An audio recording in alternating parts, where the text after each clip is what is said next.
Non, si tu parlais d'entretien pour, si j'ai bien compris, quelque part garder la mémoire un peu pour des étudiants, enfin pour avoir une base de données, de détails sur des œuvres de tout le monde. Ben, nous, c'est ce qu'on veut faire avec. On a un projet en Suisse qui est en cours de création, on peut dire, de recherche de financement aussi. À terme, ce serait en 2030 d'ouvrir à Rolle la Fondation Jean-Luc Godard, Ok. qui réunit toute l'œuvre avec une base de données de l'œuvre en tant que telle, une salle de cinéma aussi, mais aussi une base de données de tous ceux qui ont travaillé avec lui, de tous ceux qui ont écrit sur lui, de tout ce que lui a écrit, de tout ce qu'il a dit en interview, de tout ça, qu'on puisse faire des croisements avec des mots-clés, enfin qu'un chercheur puisse tout trouver. Mais là, ce qu'on va commencer, ce qu'on n'a pas malheureusement, bon voilà, il y a le fait qu'il soit parti, on n'y pensait pas avant, parce qu'on ne pensait pas au départ, avant qu'il départe, et puis comme c'était un peu rapide, qu'après on a eu le contre-coup, des trucs, des machins, donc on n'a pas eu le temps. Mais on aimerait vraiment enregistrer de longs entretiens, mais peut-être un peu comme ça, pas pour en faire un film ou un objet de production, mais justement une mémoire Regarder des traces. des traces de tous les films. Par exemple, François Musy, c'est ça qui est rageant, c'est François Musy, son ingénieur du son, est parti l'année dernière. Lui, depuis les années 80, il sait. Mais des trucs. Ce film, on l'a tourné à 48 pistes, où on a monté le truc sur le tel magnéto, tel truc. C'est François, il m'a dit les premiers films en stéréo, les salles n'étaient pas équipées, alors j'avais acheté avec Jean-Luc 2 gros haut-parleurs. Il m'en a parlé parce qu'il ne savait pas qu'en faire, ces gros haut-parleurs, des énormes trucs. Hein. Ouais. Mais tu veux pas les récupérer? J'ai dit oui, moi je veux bien les récupérer. Pour l'instant, j'ai pas un espace, etc. Donc ils les avaient déposés à la Cinémathèque. Je les ai récupérés la semaine dernière. Donc par exemple, que les premiers films en 3D, c'est presque la même chose, hein, mais en stéréo, audio stéréo, Jean-Luc et François avaient pensé, il avait plus que pensé, il avait réalisé, d'installer dans les salles de cinéma qui étaient encore en mono une diffusion stéréo, quoi. Donc on se balade avec des haut-parleurs et voilà. Ça peut être intéressant de savoir ce genre de choses. Bon, moi c'est ce que j'ai fait sans savoir ça, parce que comme je viens du théâtre, c'est normal qu'on équipe une représentation, quoi. Enfin, on joue là et on joue là et on joue là, donc c'est rien d'amener du matériel pour le. Voilà. Donc pour la 3D en Suisse, j'essaie de le proposer aux Américains maintenant, mais pour Radio Langage, j'avais distribué le film. Et quand le film ne doit être vu que en 3D, parce que sinon ça ne va rien de le faire en 3D si tu peux le montrer en 2D, quoi. Après il y a toujours le truc économique avec Jean-Luc, c'est qu'il dit bon ok, on vend le film à des distributeurs, ça fait de l'argent, ça permet de vivre et de payer les assurances, pas d'assurance pour Jean-Luc, mais de payer les frais médicaux, les loyers, la bouffe, les cigares, il faut de l'argent. Donc à un moment donné il faut faire des concessions. Donc il s'est dit bon, si les distributeurs Wild Bunch, ça enregistre toujours, si Wild Bunch si on leur disait non, vous ne faites qu'en 3D, ils ne sachant pas comment faire, parce que les distributeurs ne produisent rien, les distributeurs ne font que distribuer, malheureusement, très malheureusement, à part certains, ils ont fait moi j'ai fait la copie 2D, bon, mais voilà. Oui, c'est pas le travail que vous avez fourni. Pas exactement, j'ai essayé de faire quand même un truc, parce que si j'avais pas fait, les plans où il y a la superposition des deux images en 3D, ils auraient pris l'image de gauche, on n'aurait pas vu la superposition des deux. Dans la 2D, j'ai fait la superposition. D'accord. Donc voilà, un labo n'aurait pas fait ça. Donc j'ai quand même fait la 2D. Okay. Mais voilà. Non, juste pour dire que sur la 3D en Suisse, ce que j'ai fait, c'est que pour la distribution suisse, que le film évidemment n'allait pas aller dans les multiplex du film de Cameron, de Avatar. C'est aller dans des art house, films de cinéma d'art et d'essai qui évidemment ne sont pas équipés en 3D, parce qu'évidemment ils vont pas acheter un système pour passer Avatar qui de toute façon allait être distribué et placé dans les multiplex. Donc j'ai acheté un système avec 2 fois 100 lunettes actives sur batterie et un émetteur infrarouge que tu branches sur le vidéoprojecteur. Et tous les vidéoprojecteurs, tous les systèmes de cinéma numérique sont 3D, tous, depuis le premier. C'est juste que tu vas dedans, tu fais un settings et tu branches sur le multibroche qui est sur le projecteur, le GPIO, ou après c'est un RJ45. Tu branches ton émetteur infrarouge, qui est un appareil juste comme ça, que tu poses à côté du projecteur et qui envoie un signal infrarouge de synchro aux lunettes en réflexion sur l'écran. Ce qui fait que tu te promènes, tu fais le film, la copie DCP du film, Ouais. elle voyage avec 100 lunettes dans des caisses, dans un flight case, Ouais. un émetteur, et tu équipes chaque salle. Donc j'avais 2 copies, j'avais 2 kits de lunettes, Ouais. et tu dis, ben voilà, le film, vous êtes exceptionnellement en 3D, gardez-le un mois. Après, faites une projection, une séance tous les 2 jours, ou au début tous les jours, après, gardez-le. Mais on installe chez vous, gardez le film un mois. Et moi, je faisais un mois à Lausanne et un mois à Zurich. J'avais 2 systèmes. Et le mois d'après, on allait à Berne. Et à Lausanne, on allait à Genève.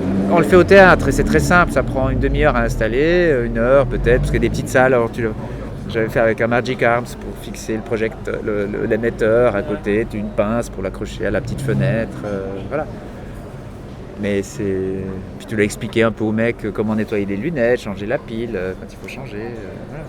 Mais donc c'est faisable d'équiper des salles pour sortir le film. Donc moi j'ai fait ça, donc c'était mignon quand François m'a appris, François Musy, qu'il faisait ça pour la stéréo. Peut-être en 35 on se disait oui, on peut pas vraiment dérégler le projecteur parce que ça va bousiller la copie, quoi. Ça va arracher, toi c'est la fixité, tu peux pas trop mettre tes doigts prendre un tournevis et commencer à changer tes réglages sur un projecteur 35. Ouais. En numérique, tu peux te dire ouais, je vais peut-être pas trop aller dans les settings si je perds tous mes réglages.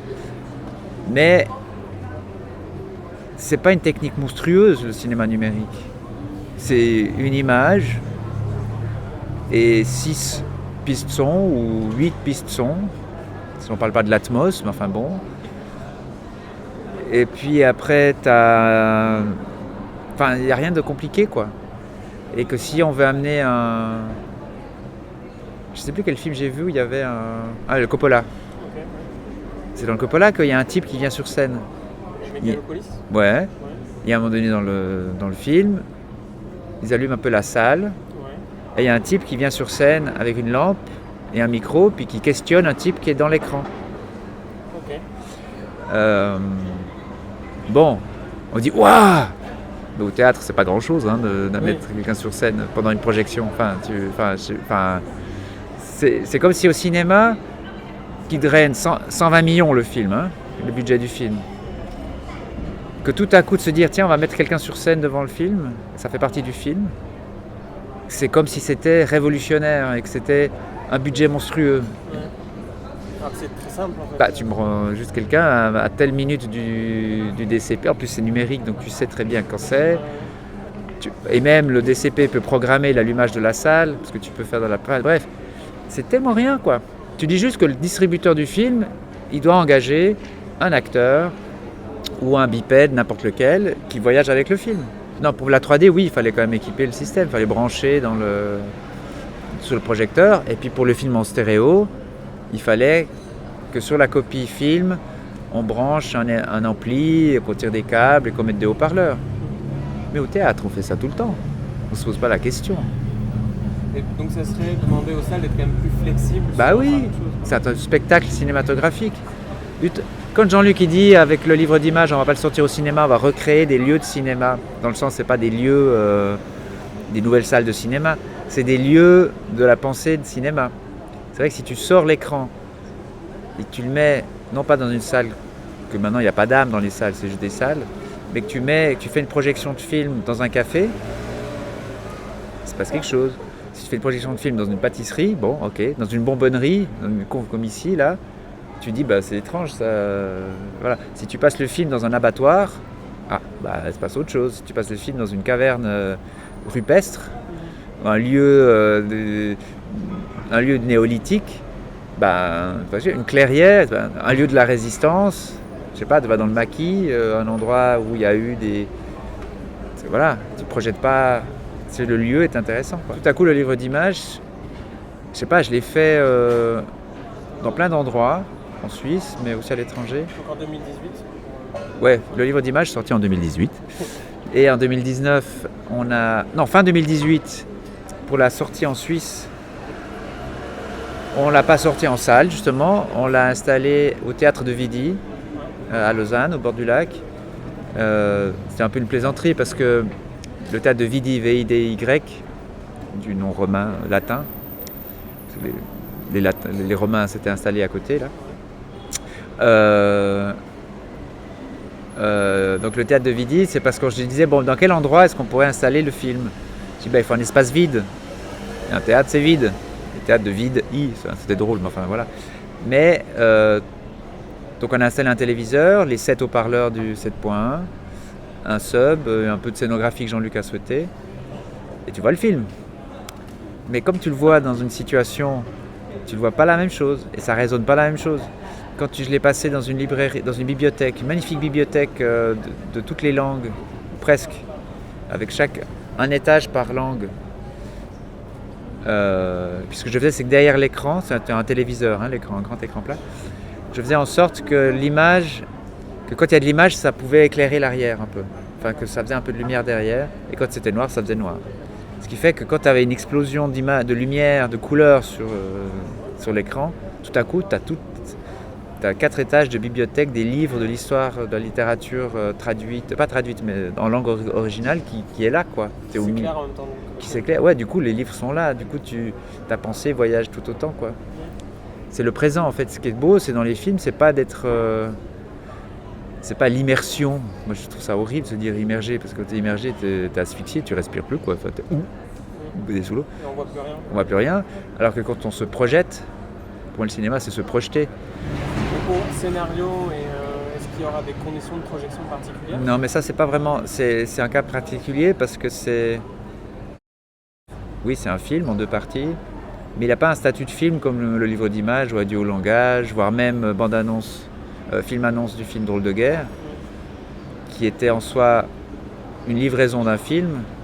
Là, pour Scénario avec S, c'est aussi la livraison d'un film à la chaîne de télévision Arte, parce qu'il y avait un contrat avec eux et qu'il fallait livrer quelque chose, et Jean-Luc, avant de partir, a souhaité aller jusqu'au bout, parce qu'il termine les choses. Il y a des gens qui disent, ouais, c'est l'inachevé. Jean-Luc, il est dans l'inachèvement. Mais si, au contraire, non, il achève tout, il termine les choses. Il a toujours terminé les choses. Ça peut ressembler inachevé, mais non, c'est achevé. Il ferme, il termine, on range, et on passe à autre chose. Là, malheureusement, on s'est rangé, on passe pas à autre chose. Donc c'est un film. Mais la particularité qu'il y a aussi, c'est que c'est un peu le dernier, donc c'est un peu... Exploiter ce film, c'est exploiter un peu la mort, quoi. Donc il y a un truc un peu bizarre sur ce film-là. Il est plus témoin qu'objet commercial de production, à distribution, à exploiter. Parce que les termes au cinéma, on dit produire, on dit distribuer et exploiter. On ne dit pas tellement ça au théâtre. Après, il faut le passer parce que c'est une belle chose. Ce qui était beau là, bon, ici c'était magnifique parce que c'était la première fois que la chose qu'on avait en nous, surtout le moment qu'on a vécu le dernier jour, le dernier après-midi, la dernière image, qu'on nous a demandé de monter, qu'on a fait pour le donner. Donc là, on l'a donné. Donc voilà, c'était le moment de la passation de cette chose-là. Et l'autre truc qui est pas mal, c'est que donc s'il y a un film quand même, Scénario avec S, le deuxième s'appelle Exposé du film annonce de Scénario. C'est pas un film. C'est une vidéo que j'ai faite maladroitement dans le but d'expliquer à Arte le fonctionnement du mais c'est Paolo. Mais c'était une demande que la télévision Arte... Vous savez, avec Arte, quand vous faites un film avec la télévision, vous avez un contrat, même avec un producteur, bref, vous avez des échéances comme ça. Vous avez à telle étape de l'écriture du scénario, livraison de la première version, vous recevez tant d'argent, la livraison de la deuxième version, vous recevez tant, etc. Premier jour du premier montage, jour du premier tournage, un calendrier, des échéances de financement, où on peut facturer telle étape. C'est jamais tout d'un coup. Et que là, donc, on arrive en 2021, après le Covid, après la fatigue, après tout ça qui a commencé à ronger, mais quand même Jean-Luc tient le coup. Il fait cette brochure qui est un condensé du scénario, qui est une brochure film-annonce, où il appelle ça premier tournage. Et on dit ça serait peut-être pas mal de donner à Arte pas seulement le document papier, mais une vidéo de ça, un explicatif de ça. Donc j'amène ma caméra, mon appareil photo qui filme et je filme. Et ce qui est très beau, c'est que le film, il est à l'intérieur. C'est le film qui l'explique. C'est-à-dire que c'est pas un film filmé, c'est un film imaginé. C'est un film que lui a en tête complètement. Mais comme on peut avoir un film en tête, c'est qu'il est démonté, il le montre quand il l'explique. C'est une vidéo que tu livres, genre, tiens voilà, c'est un zoom. C'est une séance en visio. Comment on dit, une visio. Oui. Et une question un peu plus là, est-ce que vous filmiez souvent vos séances de travail? Jamais pour documenter, moi j'enregistre des fois sur mon dictaphone, des fois. Si vous regardez Exposé, à un moment donné, on voit l'enregistreur audio. C'est une petite caméra, je peux le dire, c'est une Sony MV1. Sony a essayé de faire des micros avec caméra. C'est pas une caméra avec micro, c'est un micro PCM stéréo. C'est un peu comme ce zoom là. C'est comme si vous aviez rajouté. Donc ça c'est un zoom pour le H6. Qui a plein de pistes, il y a 4 pistes, mais c'est comme si vous avez rajouté. Et d'ailleurs ils le font zoom. Ils ont un petit modèle comme ça. C'est comme s'il y avait une caméra sur ce bon micro. Et Sony l'a fait pour YouTube, pour les types qui s'enregistrent. Les musiciens par exemple qui sortent leur guitare dans leur salon, leur chambre à coucher. Donc c'est l'image qui vient témoin, plus le son. Ouais, et que si tu veux mettre ta chanson sur YouTube, tu veux un bon son et puis une image plus ou moins. Voilà, donc c'est un très grand angle, donc l'image est horrible. Enfin elle est horrible, elle n'a pas de sens. Quoi. Mais le son n'était pas trop mauvais, puis surtout j'ai ça dans la poche. Quoi, donc j'avais là, j'ai posé sur la table, puis j'avais mon téléphone, mon Sony A7, donc l'appareil photo pour filmer. Avec juste un bon. Ouais, alors l'optique c'est un Leica Summicron M2. Et Godin s'intéressait par exemple à ce genre de DSLR ou c'était quelque chose qui. Oui, alors oui, parce que pour un film socialisme, quand la question de savoir si on tournait se posait la question du numérique. Quand j'ai montré. D'abord, on a acheté une Sony haute définition. Ça, c'est le début de la haute définition. C'était en DV aussi, le film socialiste? Non. Il n'y avait pas de plan tourné en DV? Non. En autre chose, mais pas en DV. D'accord. Je peux être précis. En cassette, non. C'est monté en DV-cam, mais ça, c'est autre chose. Parce que je pensais qu'il y avait un des personnages, des journalistes qui avait une caméra. Je crois que c'était une Sony. Mais on n'a pas utilisé l'image. Oui, c'est une 150, mais c'est plutôt un décor. D'accord, ok. Même si la caméra tournait, d'ailleurs, il y a des images de ça, mais elles ne sont pas dans le film.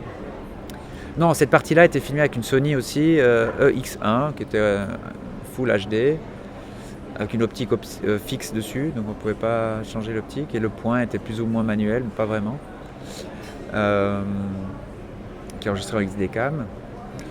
Et ça, on a commencé à tourner le garage, donc la deuxième partie du film, là où il y a la journaliste. On est en 2010, donc c'est vraiment Ouais, le tournage c'est 2008 même. Ah oui, 2008.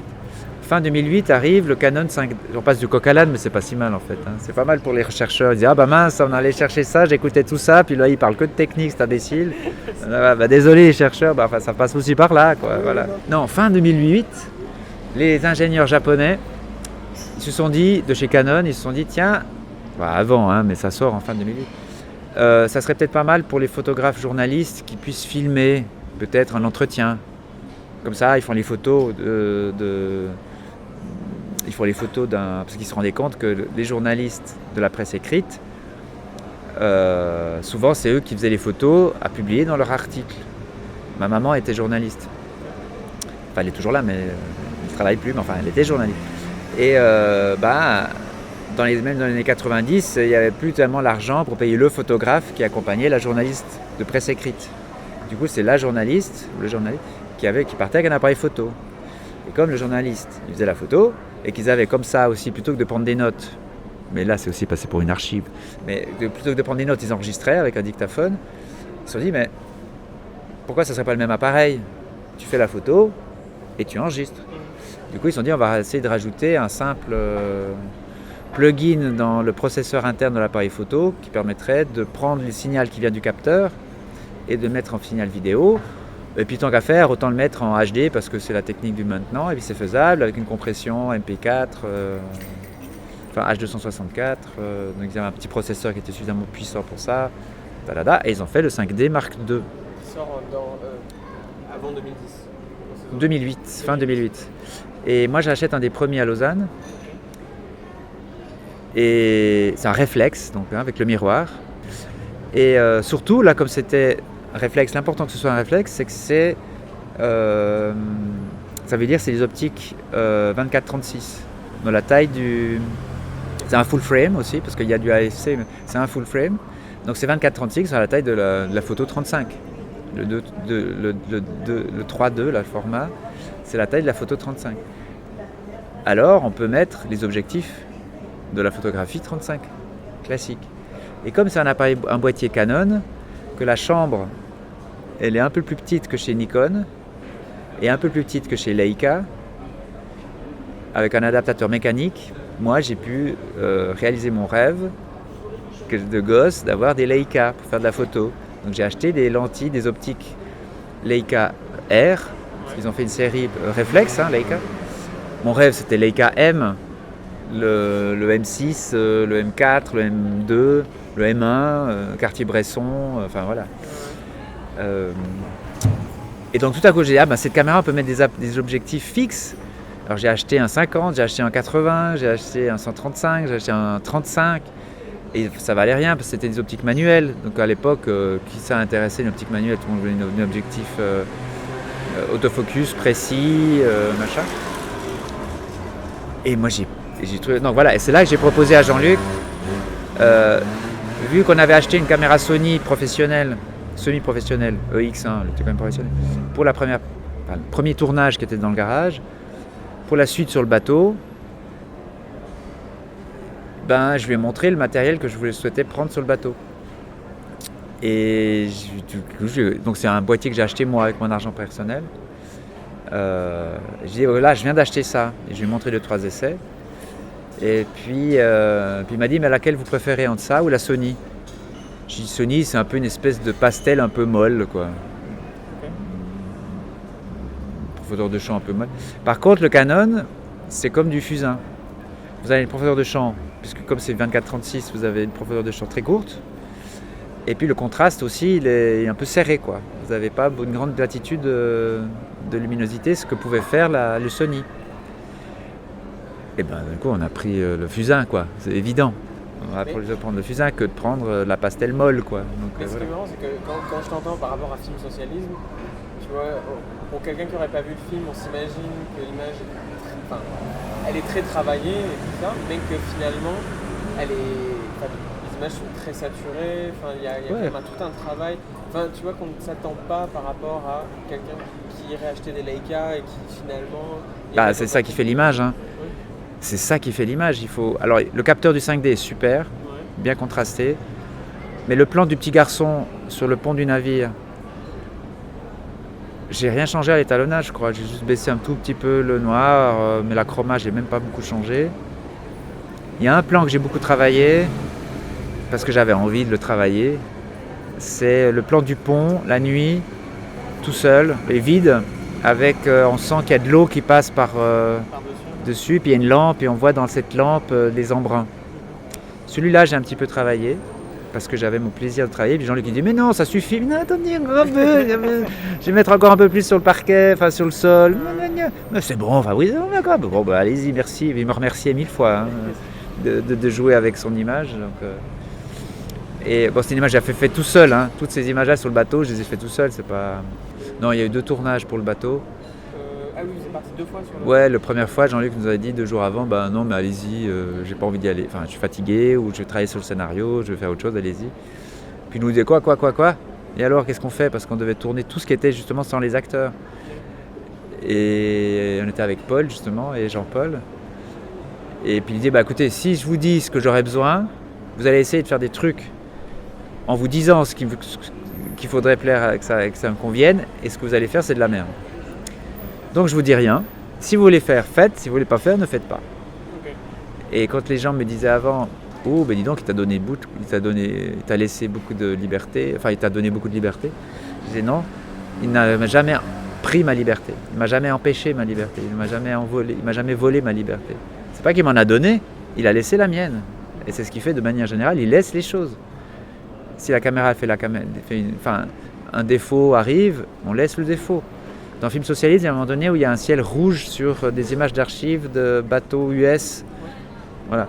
C'est Final Cut 7 qui, avec des images qui n'étaient pas en 8 bits, quand il devait calculer en 8 bits, il partait en vrille, ça merdait dans la chroma et ça faisait des gros pixels rouges dans les hautes lumières, je crois. À partir d'un certain montant de haute lumière, il ne savait pas quoi gérer, parce que ça débordait le niveau, je ne sais plus quoi, et ça faisait ces gros pixels rouges. Et donc c'est dans les rendus, pas quand tu intègres, pas quand tu importes le fichier, mais quand tu le rends parce que tu es en ProRes alors que le machin il n'était pas en ProRes, il était en JPEG 2, MJPEG je pense. Je sais plus, mais le moteur de rendu de Final Cut, il merdait pas mal sur des trucs. Et donc je monte le film, le ciel est parfait, je le calcule pour le sortir, pour le voir à 25 images secondes, puis pas saccadé, pas en preview mais en final.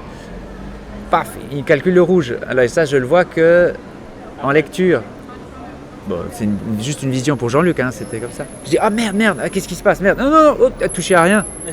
Touchez à rien, c'est parfait. Ils ont mis il dit pas qu'il y a du sang dans le ciel ou qu'il y a tout ça. Et je dis non, c'est parfait, faut pas toucher. Ah, d'accord. Alors après, c'est un peu compliqué parce que il faut aller choper le calcul de rendu et le mettre de faire que le calcul de rendu devienne un master.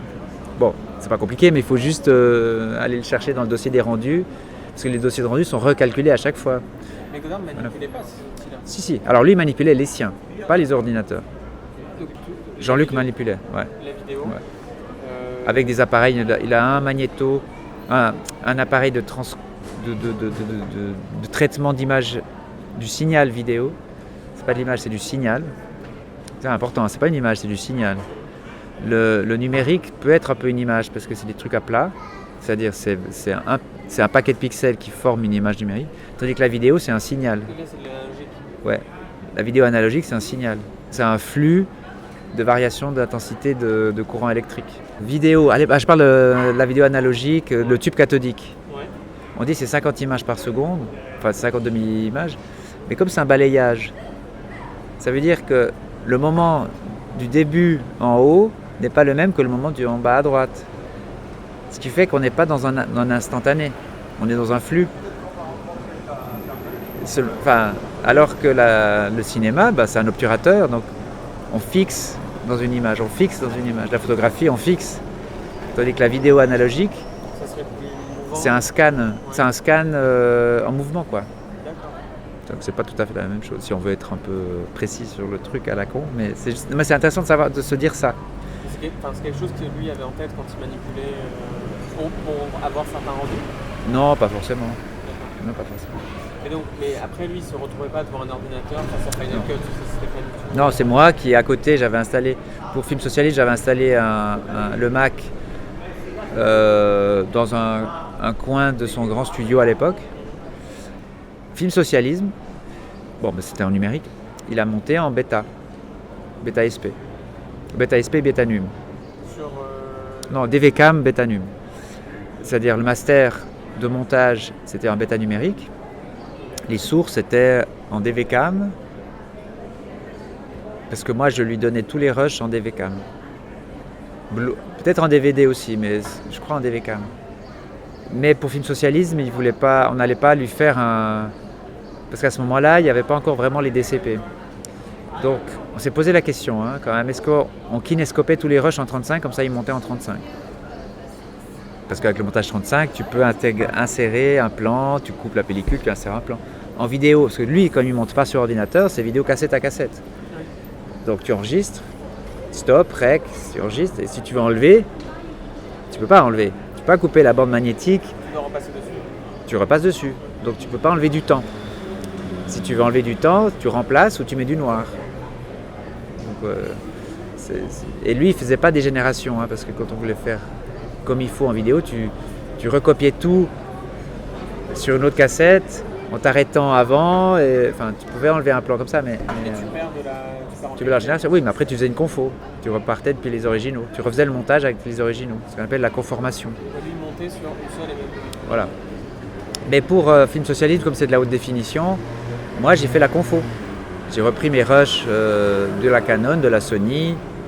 Et en fait, oui, non, on a quand même tourné avec d'autres caméras. On a tourné avec un truc qui s'appelait Arcos.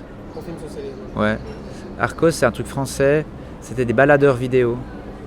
On pouvait, c'était avant les iPhones. Hein. Donc si on voulait se balader avec une petite image pour pouvoir regarder des images dans le train quand on s'ennuie, les Français avaient développé un truc comme ça. C'est un petit écran. On pouvait mettre des vidéos dessus et les regarder sur batterie. Et ça filmait? Et ils en ont fait un avec une petite caméra. Ok. C'était avant l'iPhone, quoi, avant tout ça. C'est en 2008-2007. Et c'est ces images-là qui sont très contrastes, très pixels dans le bateau. D'accord. C'est pas de la DV, c'est déjà du numérique. Ah donc c'est ces images, parce que moi en fait c'est ces images-là que j'avais en tête quand tu parlais de la Canon EOS.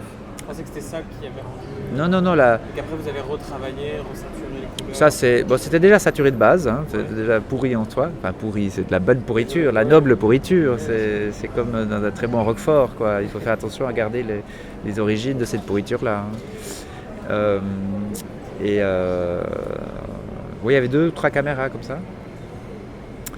Que après, Jean-Luc s'est amusé allègrement avec les quelques boutons qu'il y a sur un magnétoscope Beta D. Vous pouvez, ou Beta SP, vous avez 3 réglages. Vous avez un réglage du niveau de noir, donc vous pouvez tasser les noirs. Un réglage de la luminosité, donc vous pouvez pousser les blancs, enfin exploser le signal. Enfin, c'est l'intensité, ça s'appelle ça the gain. Le black, c'est le... Merde, je sais plus comment ça s'appelle. Le gain, c'est l'intensité électrique. Le black, c'est le niveau du départ. Vous pouvez le faire partir en dessous de 1 volt. Et puis la saturation, chroma. Et puis lui, il avait un autre appareil qui était développé par un ingénieur français qui s'appelle Guiston, qui vendait ça à tout public, qui était un améliorateur de signal vidéo. C'est ça que je dis que c'est pas des images, c'est du signal, c'est du flux. Et avec lequel tu pouvais encore rajouter pousser encore les couleurs, mettre de la brillance, mettre du noir, enfin descendre dans le noir. Il faisait sur plateau? Non. Il travaille ça après? Oui, parce que moi, sur Film Socialisme, toutes les images, je les ai données d'origine, sorties de caméra numérisées. Enfin, elles étaient déjà numériques, mais enfin bon, je les ai passées sur Final Cut. Et puis j'ai fait un transfert sur bande en bêta ou en DVCam, je crois que c'était moins cher quand même les DVCam. Je lui ai remis tous les rushs en DVCam avec un relevé des timecodes en disant tel plan a tel timecode, tel plan a tel timecode, tel plan a tel timecode, avec un timecode à l'image. Et puis un petit livret pour chaque cassette. Il avait une vignette de chaque plan et son timecode. Donc avec le petit livret, il disait tiens, le plan du garçon sur le pont du navire, c'est la cassette 1. Et le timecode à 10h27, 23. Donc il allait chercher le plan. Et il a monté le Film Socialisme comme ça, de cassette à cassette, avec 2 pistes son, gauche-droite, en passant par ces appareils d'étalonnage, qui ne sont pas de l'étalonnage. Quand on dit étalonnage, ça veut dire mettre au même niveau, enfin étalonner. Ça, de mettre à la même valeur. En fait, non, lui, il fait l'inverse. Je sais pas comment on pourrait dire. Mais c'est comme quand on parle du son de nettoyer. Qu'on nettoie les sons. Ouais, voilà, lui, c'est l'inverse. Il salit l'image. Et donc, il me l'a fait sur la cassette de montage. Le modèle, c'était un modèle. Il appelait ça, c'est le modèle de montage, avec une indication sur comment on allait traiter les images. Et moi, sur Film Socialisme, c'est pas la même chose sur les autres, mais sur Film Socialisme, j'ai repris son montage et j'ai conformé manuellement chaque plan qu'il avait monté. Donc la cassette était en SD, donc à 720 pixels par 576. Et moi, j'ai repris chaque plan d'origine qui était en 1920 par 1080 et j'ai refait l'étalonnage que lui avait mis en vidéo, je l'ai refait sur Final Cut 7. Donc Film Socialisme, c'est conformé, refait sur ordinateur. Et c'est moi qui ai fait ça. Montage vidéo, repassé ensuite par ordinateur. Voilà, avec un montage manuel, dans chaque plan. Et quand lui il faisait glig, oui, il reculait, venait en avant, en arrière, moi je dois le refaire. Ah non, je lui donnais en DVD. Je m'en souviens maintenant. Je lui donnais en DVD les rushs. Il disait non, un DVD c'est très bien. Je pense que je lui avais donné parfois en DV-Cam. Et à la fin, il m'a dit non, donnez-moi un DVD. Donc je faisais un DVD. Donc c'était une petite pochette, le DVD, le petit livre avec les vignettes de ce qu'il y avait sur le DVD. L'avantage du DVD, c'est qu'il y avait un menu. Donc je faisais un menu, il y avait le plan 1, le plan 2, le plan 3, le plan 4 et toutes les prises derrière. Donc c'était facile de choisir les plans. Il ne devait pas rouler sur une cassette. Ouais. Et les DVD à l'époque, parfois ils buguaient. C'était en 2008, je ne sais pas, peut-être que c'était, mais parfois quand on gravait un DVD, des fois il se figeait. Tu avais des pixels qui apparaissaient. Bon, il y a des plans qui sont comme ça. Le DVD qu'il a gardé. Et moi je lui dis merde, qu'est-ce que je fais alors? Parce que c'est un plan en haute définition que j'ai passé en DVD, qu'il a monté. Et il a gardé les bugs. Alors, je ne vais pas mettre le plan en DVD avec le timecode à l'image du montage. Il faut que je. Alors du coup, j'ai refait les bugs, image par image. D'accord. Donc, en fait, notamment, c'est pour les chercheurs. Si vous regardez dans le plan du type, ils sont dans une salle avec des ordinateurs dans le bateau, et il y a la Russe qui parle à l'agent secret français qui est assis. Et là, ça non. Ouais, non, c'est elle qui est assise à un moment donné, c'est lui qui est debout. Il parle de je sais plus qui. Enfin, le nom, je sais, mais je sais plus le nom en fait de qui. Et il y a des problèmes de DVD. Le machin se fige. Alors, les bugs, les pixels qui ont pété, enfin qui sont figés, j'ai repris du bug du DVD. Et le reste de l'image, j'ai repris la HD. Quand tu as arrêté l'image et tu as remis. J'ai mis l'arrêt d'image. Ouais. Donc, il y a l'image figée comme sur le DVD. Mais en HD, mais comme sur l'image, quand il y a un DVD qui merdait, tu avais des pixels carrés, tu avais 12 000 trucs qui se superposaient sur une ligne, cet alignement-là, j'ai repris celle du bug du DVD. Donc j'ai remis les défauts du DVD sur l'image figée en HD. Mais des fois ça faisait image par image. Donc c'était un long travail manuel comme ça. Voilà. Mais le film est sorti de l'ordinateur, ce film Socialisme. Que tu as donné à l'UMA, tu parlais aussi qu'il y avait un autre projet qui s'appelait Parenthèse. Oui. C'est un projet où il a aussi laissé des consignes en fait. Oui. En fait, parce que je suis aussi réalisateur et j'ai un projet de film et que j'avais depuis longtemps, Le Lac, qui a des difficultés, que j'ai eu pas mal de difficultés à financer. Vraiment, les subventions publiques suisses ne m'avaient pas accordé à ce moment-là de soutien. Mais en parallèle, il y a Film Social, le livre d'images qui se fait, que Jean-Luc récupère la production, qui était française à l'origine, récupère la production et me la cède à moi à charge de trouver le financement pour la terminer, avec des allers-retours amusants, que ça c'est déjà dit plusieurs, mais que si le film était allé à Cannes, c'est parce que l'Office fédéral suisse de la culture l'avait refusé, donc je parle du livre d'images, prétextant que ce n'était pas du cinéma, et que pour aider à le financer, Jean-Luc avait accepté de l'amener à Cannes. C'est pour ça que le film était à Cannes. Sinon, il avait décliné la proposition de Thierry Frémaux de le mettre à Cannes. Et donc finalement, le film est allé à Cannes, finalement on a eu l'argent. Comme il est allé à Cannes, il a eu, en plus il a eu un prix, une palme, que moi qui étais donc le producteur de ce film en Suisse. Il y a un fonds de soutien qui s'appelle Succès Festival ou Succès Cinéma, qui permet à un film qui a fait suffisamment d'entrées en salle ou qui a eu des prix dans les festivals reconnus d'accéder à un certain montant d'argent au prorata ou des entrées en salle ou des succès en festival. Et une palme à Cannes, c'est le top, il n'y a pas plus. Donc ça fait un certain nombre de points qui sont pondérés à un montant. Bref, j'ai pu récupérer 100 000 francs suisses à injecter dans une nouvelle production. Et j'ai pu le faire pour Le Lac. Et j'avais aussi pu récupérer 30 000 pour le réalisateur et scénariste du film en question, donc le livre d'images, pour du développement. Donc développement d'un nouveau film. Du coup, j'ai proposé à Jean-Luc, j'ai 30 000 pour un film à développer, pas à réaliser, mais à développer. Et lui tout de suite me dit ah oui, il y a quelque chose qui peut m'intéresser, ça me changera de scénario parce qu'il en avait un peu marre de scénario, même carrément, pour passer à autre chose, parce que ça traînassait un peu ce projet. Il a dit et on pourrait faire un projet qui s'appellerait Parenthèse. Et il m'a raconté l'histoire, pas une histoire, mais le projet, ça serait d'après le livre d'Alain Badiou, À la recherche du réel perdu, où il dit que dans ce livre, Badiou fait deux parenthèses. C'est-à-dire une parenthèse, c'est comme une extraction des choses. Hein. Tu fais parenthèse, tu fais un petit aparté. Hein. Je dis ça. Du coup, une parenthèse, c'est un peu comme une image, qui est une extraction du flux de la vie. Hein, si vous avez une image de la moto qui vient de passer, je l'extrais. La moto, elle est partie. J'ai une image. Donc une image, c'est une parenthèse. Un peu. Et donc de deux parenthèses, donc de deux arrêts comme ça.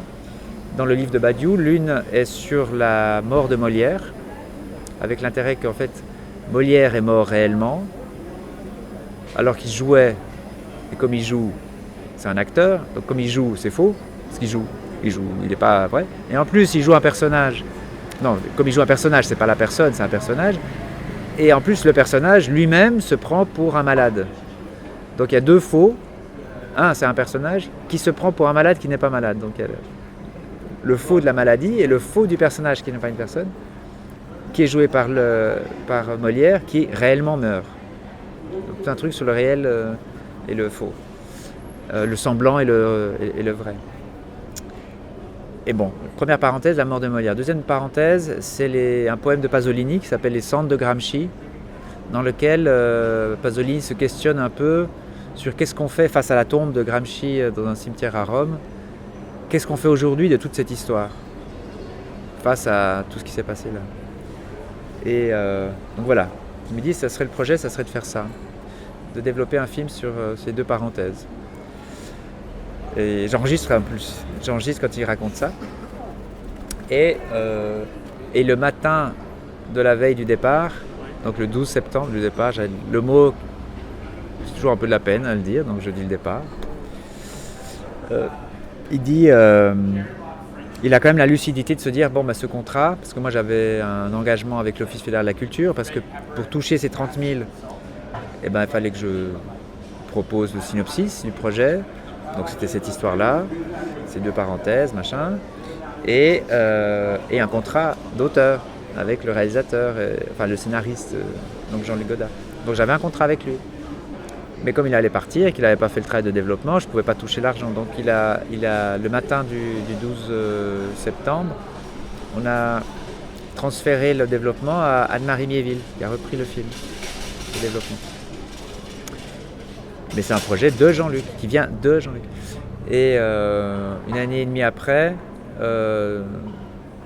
en fait, moi, ça m'intéresse passablement de travailler sur ces deux parenthèses. Anne-Marie, j'ai proposé à Anne-Marie, est-ce qu'on pourrait travailler ensemble là-dessus? Elle est d'accord, donc je suis co-auteur maintenant de ce projet-là. Et là où il y a un truc passionnant, c'est que ça vient de Jean-Luc. C'est pas un film de Jean-Luc, mais c'est un projet de Jean-Luc. Ça vient de lui. On part à la recherche, ok, il met ces deux parenthèses en évidence. Allons dedans, voyons qu'est-ce qui ressort. Et qu'est-ce qui se met en face? Allons chez Gramsci, chez Pasolini, Gramsci. Ah, ça parle de ça. Ah, mais c'est à la suite de la proposition de Jean-Luc. Donc il y a une espèce d'enquête magnifique à faire, une espèce de forêt inconnue entre ces parenthèses. Et du coup, tu peux rajouter même une troisième parenthèse. Ça peut même commencer par la fin de la parenthèse Jean-Luc elle-même. La vie, c'est une parenthèse. Il est parti le 13 septembre. Fin d'une parenthèse. Voilà. Sur l'idée de travailler sur cette idée des parenthèses au départ de Jean-Luc. Et voilà. Chaque plan, il y a une pensée derrière immense. Si tu démontes tous les films et que tu mets les plans dans un autre sens, tu vois encore plus la pensée. Parce que c'est un peu la chaussette que tu retournes et tu vois la couture. Et du coup, si tu la remets à l'endroit, tu comprends la pomme, comment Cézanne qui peint les pommes, il fait ça par la peinture. En restant à l'extérieur de la pomme, il fait ça, il va montrer l'âme de la pomme par l'extérieur. C'est pour ça que c'est impossible, c'est très dur à faire, peindre une pomme. Parce que tu dois voir l'intérieur sans le voir. C'est le truc que Proust fait dire, emprunte à Monet, emprunte le personnage de Monet et dit comme si c'était Monet qui disait par rapport à un tableau, à Manet par rapport à un tableau de Monet ou je sais plus qui, ce qui est dit à la fin d'Adieu au langage, que ce qui est beau, c'est... On doit peindre que ce qu'on voit. Pas peindre ce qu'on ne voit pas. On ne va pas peindre en fermant les yeux. Voilà. On doit, du point de vue Monet, du point de vue de l'impressionnisme, on doit peindre que ce que l'on voit. Mais ça, tu sais quoi, ça? Tu sais ce que c'est? Chaque fois que je viens à Cannes et que je parle de Jean-Luc, il y a toujours un moment où les oiseaux ils commencent à venir perturber. Je pense que c'est un peu Jean-Luc qui est là. Mais je dis pas des conneries, Je dis pas des conneries. J'essaye de dire ce que j'ai ressenti de mieux de ce que vous m'aviez dit. Enfin, c'est ce que je transmets. Donc, non, mais c'est probable que ce soit lui qui est découplé en tous ces pigeons. C'est marrant comme pensée. Bah oui. Je vois pas pourquoi ça serait pas autre chose, quoi. Et non, mais j'ai pas fini ma phrase. Alors laissez-moi la finir. Je disais que dans l'impressionnisme, mais c'est pareil peut-être dans le cinéma, on ne doit filmer que ce qu'on voit, donc on doit peindre que ce qu'on voit. Parce qu'on ne doit pas peindre ce que l'on ne voit pas, mais peindre ou filmer que l'on ne voit pas. Peindre ou filmer que l'on est aveugle. Et là, c'est par rapport à un tableau, en fait, précis de Monet, où au bord de la rivière, il y a une zone d'ombre. Filmer une zone d'ombre, peindre une zone d'ombre, c'est presque peut-être le plus difficile. C'est pas juste du noir. C'est un mélange. Tu dois peindre que tu ne vois pas. Ça, alors, donc pour peindre ce que tu ne vois pas, non, pas peindre ce que tu ne vois pas, peindre que tu ne vois pas. Si dans le tableau tu dois peindre un endroit que tu ne vois pas, comment tu le fais? C'est pas juste du noir, parce que du noir ça serait du noir, donc tu dois peindre une cécité. Donc, un film, si tu devais filmer une cécité, comment? C'est pas mettre l'écran noir, et mettre du son. C'est plus loin que ça, parce que les perceptions d'un aveugle, c'est pas juste du noir. Ça, c'est Léo Ferré qui disait quand tu fermes les yeux, tu appuies longtemps et tu vois un mauve. Alors peut-être qu'un aveugle, il a une perception, non pas visuelle, mais une perception de quelque chose. C'est pas juste du noir, c'est du rien, mais le rien c'est pas du noir. Enfin bref.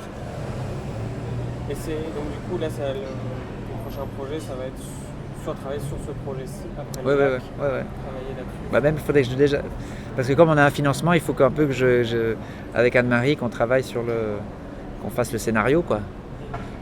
Parce qu'on a reçu l'argent pour le scénario, du coup on a un délai pour le livrer, quoi. Donc voilà. Mais en même temps, je dois faire mon film. Et puis en même temps, il y a d'autres trucs, quoi.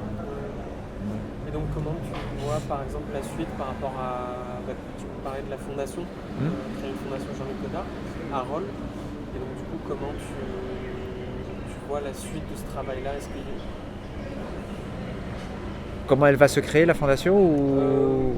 Par exemple, en fait, moi, c'est un des questionnements que j'ai, c'est tiens, un cinéaste comme lui, comment est-ce qu'on... Alors je ne sais même pas s'il serait d'accord avec ça, en fait, l'idée d'archiver, comment on conserve... Justement pas, justement. Alors, oui, on conserve. Bon, pour ça, il y a Cinémathèque au niveau de la conservation. Oui. Ils ont un super dépôt, qui est plus qu'un dépôt, à Panta. C'est Freddy Buach qui avait trouvé l'endroit, et puis maintenant ils ont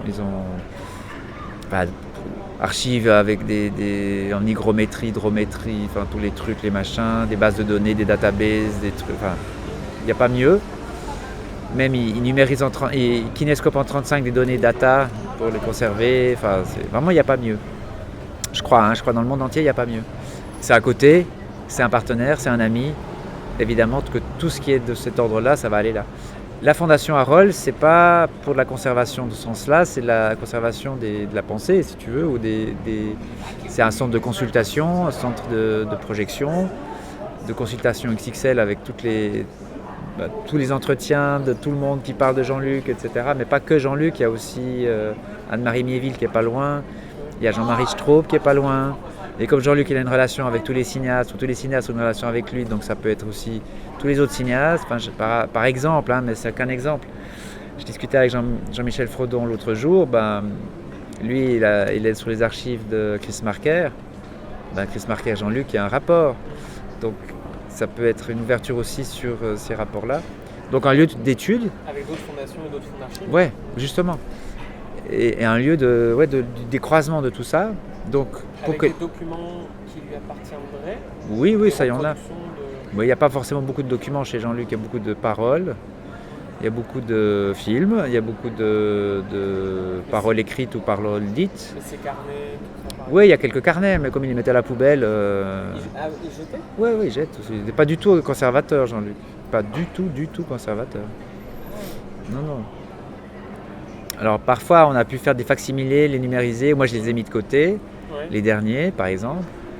Mais les précédents, non, c'est poubelle, quoi. Ah, il jetait. Ah oui, il jette. Lui, c'est un grand jeteur. D'ailleurs, il le disait à Henri Langlois qu'il fallait brûler la cinémathèque. Oui, mais il le disait intérieurement. Non. Je pense que c'est même une action physique que lui fait. Il faisait après chaque film, il vidait tout. C'est pas pour rien qu'il y a dans le Cantal, il y a toute son ancienne librairie, bibliothèque, pas librairie mais bibliothèque. Tout son matériel qu'il avait du studio avec la table 35, film socialisme, c'est là qu'on a travaillé, enfin notre musique et tous les films précédents. Et en 2010, à la fin du film socialisme, il a tout refilé à celui qui voulait bien mettre 100 000 balles pour acheter ça, mais pas pour se les mettre dans la poche. Ça aurait été les débuts d'Adieu au langage. Enfin, ça a été les débuts d'Adieu au langage. Donc les mecs, ils ont mis 100 000 francs pour développer un scénario, ce qu'un producteur met. Moi, j'ai mis 30 000 pour parenthèse, mais j'ai pas racheté du matériel. Bon, en fait, si, j'ai hérité du matériel, mais là, Wild Bunch, ils ont mis 100 000 balles pour le développement du scénario Adieu au langage, mais en plus, ils ont récupéré du matériel. Et le matériel, c'est la table 35, toutes les archives, tous les trucs. On a juste subtilisé du matériel qui était utile au travail. C'est-à-dire les magnétos, les VCAM, des trucs comme ça.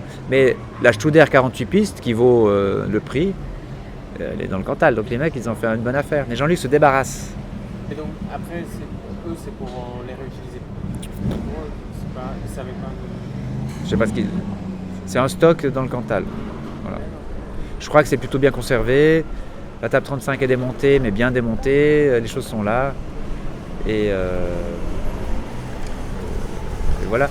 Non, après chaque film, il vide. Et même après, on restait à la petite atelier. Il vidait la table, il vidait les étagères Ikea, modèle Ivar.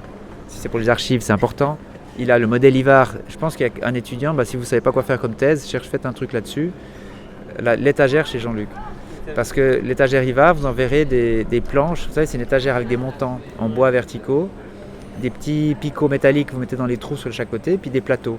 Il y a le modèle en 30 cm ou en 50 cm de large. Et vous voyez des plateaux comme ça dans Passion. Vous voyez des images de Anna Chigula et d'Isabelle Huppert avec un plateau d'Ivar. Parce qu'il a ça dans son bureau. Et ça permet d'étager, de constituer une étagère pour un film, c'est-à-dire de la modifier. Justement, tu la reconstitues avec le premier chapitre, deuxième chapitre, troisième chapitre, le cinquième chapitre.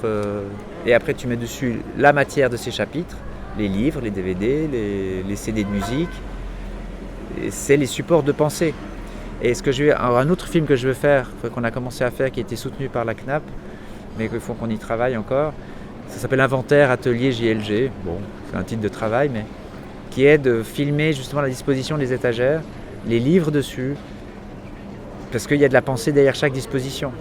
Par exemple, il y a un livre sur l'amour qui est posé sur un épais volume sur la dette, l'histoire de la dette. Et il y a l'amour avec. Il met la dette et l'amour collés. Là aussi, on peut se dire, c'est comme le projet parenthèse. Tiens, et si on cherchait, si on grattait là-dedans? La mise en rapport de l'amour et de la dette. Ouais. Et dessous, il y a un truc sur la société contre l'État. Juste les titres, hein. Après tu dis oui, l'auteur, c'est tel et tel, l'auteur est connu, gna gna gna. Mais si tu oublies, c'est bien de ne pas savoir. Moi, j'ai pas fait d'uni. C'est bien d'oublier, tu regardes juste le titre des livres. Juste le titre, pas l'auteur, le titre. Il y a certains auteurs quand même, c'est pas mal, mais parce que là, les titres, il y a certains auteurs, ça parle. Mais là, c'est juste les titres. Ouais. L'amour, la dette, la société contre l'État. Bon. Tu peux chercher quoi, enfin tu peux y aller, tu peux voyager, tu peux aller à la recherche, dans le sens à la recherche, comme tu vas chercher un animal perdu dans la forêt quoi, il est où? Merde, il a disparu. Et vous avez filmé, par exemple sur les différents projets, vous avez à chaque fois filmé les étagères? Non, là c'est sur les actuels quoi, enfin c'était les deux derniers, donc scénario et drôle de guerre. D'accord. Les précédentes, par contre, sur le livre d'images, c'est mignon parce que chaque chapitre, les 5 premiers chapitres, j'avais acheté des cartons. Et dans les cartons, ils mettaient tout. Donc j'ai le carton du premier chapitre 1, le carton remake, le carton soirée de Saint-Pétersbourg, le carton les fleurs, le carton machin, et 2 cartons pour Heureuse Arabie. Et dedans tout. Mais un peu. Parce que, comme ça, moi quand je travaillais, parce que lui il travaillait, comme c'est monté sur une bande, il commence par le début, et puis il avance. Il revient jamais dessus. Ah, il travaille de façon chronologique en fait. Bah oui, parce qu'en vidéo tu fais pas autrement. Je veux dire, même par rapport à la constitution de ces étagères et de ces... Commencer quelque part. Non, l'étagère se constitue En même temps. en même temps, plus ou moins. Ok. Parce que c'est comme. Là, ça peut faire du montage comme on fait du montage sur ordinateur ou sur une table 35. Une étagère, tu peux déplacer un livre et tu le mets là. Tu peux réduire une étagère.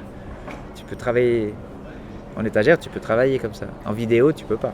Mais donc, cette histoire de carton, c'est que. Parce que justement, comme il travaillait sur la cassette, il commençait par le début. Donc à un moment donné, Remake, il l'avait terminé. Et il commençait le chapitre sur la guerre, les soirées de Saint-Pétersbourg. Et pour moi, pour que je puisse commencer à travailler, à faire la conformation à mon atelier, il m'a donné il me donnait la cassette de montage, je l'amenais chez moi, je numérisais jusqu'où il en était. Et d'ailleurs, dans mes numérisations, j'ai chaque fois l'étape de montage. Encore pour les historiens, ça c'est. Mais ça je le garde bien, ça c'est numérisé, blablabla. Mais il y a toutes les étapes, quoi. En tout cas, depuis que je suis dans la maison, ça fait depuis 2002. Ça va, j'essaye de faire en sorte que vous allez avoir à vous en mettre sous la dent. Dans les siècles amènent. Donc, je récupérais la cassette, je numérisais jusqu'où il en était, je la lui re-rendais pour qu'il continue de travailler. Et je repartais avec un carton et tout le rayon du chapitre en question. Comme ça, j'avais les films, les livres, les photos, les peintures. Parce que quand il prenait une image fixe dans un livre, il l'arrachait de la page, il la mettait dans le carton. Et t'as gardé tous ces livres ? Ouais. Ça pour les livres d'images, pour radio langage, tout ça c'est gardé. Mais c'est plus Harold vu que c'est voilà. Ouais, mais c'est marrant parce que je me serais jamais dit qu'il jetait, parce que je me suis dit tiens, il aurait réutilisé, j'aurais plus vu. Non, le truc, c'est qu'après, il nous dit vous pourriez me retrouver le livre machin qu'il a jeté, mis dans les cartons ou truc. Et puis moi je me suis dit qu'est-ce qu'on fait ? Alors parfois je crois que j'ai dû reprendre dans les cartons. Parce que le but c'était. En travaillant avec lui, j'avais pas mon but d'archiver. Mon but c'était de faire des films. J'ai jamais pensé. Enfin, je me disais c'est bien si on garde, c'est bien tout ça. Mais c'était pas mon but premier de considérer qu'il sera plus là et qu'il fallait garder. Tu vois, moi j'étais au contraire, tout faire pour qu'il reste le plus là et qu'il ait le plus à faire et que la création, qui est le truc qu'il a laissé en vie tout le temps, puisse continuer, quoi. Donc c'est probable que les bouquins, il me les a demandés, des DVD, j'ai dû les piocher dans les cartons. Donc les cartons sont peut-être incomplets par rapport à ça. Et parfois on en a racheté, mais 12 fois, quoi. 14h30, non c'est à 14h30, donc ça va. Et puis on n'est pas loin. Et là il est 13h42. Et du coup, par rapport à ce scénario, il avait laissé des indications et c'est toi qui t'es occupé du montage. Après, ouais. Et tu avais déjà commencé à monter avant son départ ? Ouais. Ça s'est passé comme ça. Donc l'idée de scénario qui est un mélange entre ADN et IRM, enfin pas un mélange, pardon, c'est 2 chapitres. ADN et IRM, élément fondateur, et IRM Odyssée. Il l'avait déjà depuis le mois de juin, avril, mai, juin par là, ça commençait à naître et que justement il en avait assez de scénarios, le 100S, les 6 chapitres qui étaient ce projet qui était. Donc à l'origine, mais ça j'ai déjà dit, vous recouperez d'autres infos, mais le projet scénario vient d'une demande de l'Opéra de Paris de faire un film sur les opéras. Il y a eu plusieurs autres films faits sur l'opéra par des grands cinéastes. Et lui, il avait proposé, ok, on fait un film à Bastille, l'Opéra Bastille, parce qu'il y a des décors, il y a 3 plateaux qui sont en coulisses avec les décors montés et qui peuvent en une journée être mis à la place. Les plateaux sont sur vérin ou sur roulette et il y a Il y a 4 opéras Changer de montés. décor. Voilà. Et il voulait faire le film dans les décors, dans les coulisses. Ça a été magnifique, quoi. Enfin, dans le décor de, je sais pas, de ce qu'il y aurait eu comme décor. Un Wagner classique, un contemporain, avec une scénographie comme ci, un truc machin, dans l'ombre. Et le scénario de ce film dans l'opéra, plutôt que de l'écrire en papier ou en collage, il s'est dit, c'est un film. Je fais le scénario en film. On utilise une caméra plutôt qu'un stylo. On utilise une table de montage, des cassettes DV-Cam, des DVD, la musique, des extraits de films, une table de montage, des étagères, plutôt que du papier. Donc le scénario étant un film, le scénario pour le film sur l'opéra. Ouais, le scénario pour le film sur l'opéra, Ouais. c'est c'est un film, sous la forme d'un film. C'est-à-dire, il utilise la table de montage pour développer le scénario. Mais comme il a fait le scénario du film Passion, il a fait après le film, bah là c'était le scénario du film opéra avant le film. Avant le film opéra. Ça aurait pu donner donc quelque part à 2 films, c'est-à-dire quelque chose qui. C'était 2 films, c'est pour ça qu'il a dit le scénario du film opéra, on pourrait le proposer à Arte. C'est un film vidéo, quoi. Alors le film opéra, ça aurait pu être un film opéra, je sais pas, hein, mais voilà. Mais le film scénario, autant proposer ça à Arte, comme ça, ça fait de l'argent, quoi. Comme ça, on vend le scénario. C'est comme si on vendait le scénario à un éditeur. La personne de travail, en fait. Le scénario. Ouais. Ça, si on vend le scénario à si on fait un scénario en papier, tu peux te dire, bah tiens, je vends le scénario à un éditeur qui va l'éditer, ça me fait de l'argent. Donc là, c'est la même chose, comme c'est un objet film, on le vend à la télé. Arte. On avait déjà des relations avec le livre d'images. Du coup, avec Écran Noir Production, qui avait coproduit le livre d'images, ce qui fait une production. Mitra Farani. Parce qu'il fallait une production en France. Tac, tac. Et puis le troisième volet, c'était d'écrire, alors là, vraiment écrire sur du papier, le livret d'un opéra, qui serait mis en scène et mis en musique par un compositeur, Arvo Part, ou mis en scène par Olivier Pi, j'en sais rien, enfin on avait dit des noms comme ça. Et lui, Jean-Luc aurait fait le livret. Il aurait fait le livret de l'opéra. Oui, c'est ça, c'est le troisième volet, il écrirait, mais vraiment écrire, là du coup, en papier, avec des mots sur du papier, et du collage peut-être, mais enfin, le livret d'un opéra. Un opéra à réaliser qu'il aurait filmé. Qu'il n'aurait pas réalisé, qu'il n'aurait pas filmé, ouais. Il aurait écrit le livret d'un opéra. Il aurait fait un film dans l'opéra, ouais, avec des personnages, Bérénice, tous ces personnages, dont le scénario aurait été fait en film. Et le troisième volet, pour terminer l'affaire Opéra Global, il aurait écrit un livret. À éditer. À éditer, et après à n'importe qui de le mettre en scène et de le mettre en musique. D'accord. Voilà. Et finalement, ça aurait été magnifique, hein. Ça aurait été, mais genre waouh quoi. Malheureusement, le directeur de l'opéra de l'époque est parti à la Scala de Milan. Et Jean-Luc, c'est un bon prétexte pour laisser tomber cette immense affaire du siècle. Il n'est resté que le scénario chez Arte. Et c'est pour ça que le film s'appelle Scénario. Et après, il a continué à travailler. Parce que comme il y avait de l'argent, il faut bien continuer de travailler. Donc il a développé le scénario. Donc il a fait des brochures du scénario. Et c'est suivi finalement Drôle de guerre et Non, c'est un autre truc. C'est une parallèle, ça. C'est une parallèle, d'accord. Donc, j'adore parce que c'est confus. Non, en parallèle, mais qui n'a rien à voir. Tu as la maison Yves Saint-Laurent qui arrive. À nous aussi, on fait des cartes blanches, on veut produire des films. Vous ne voudriez pas en faire un, monsieur Jean-Luc Godard.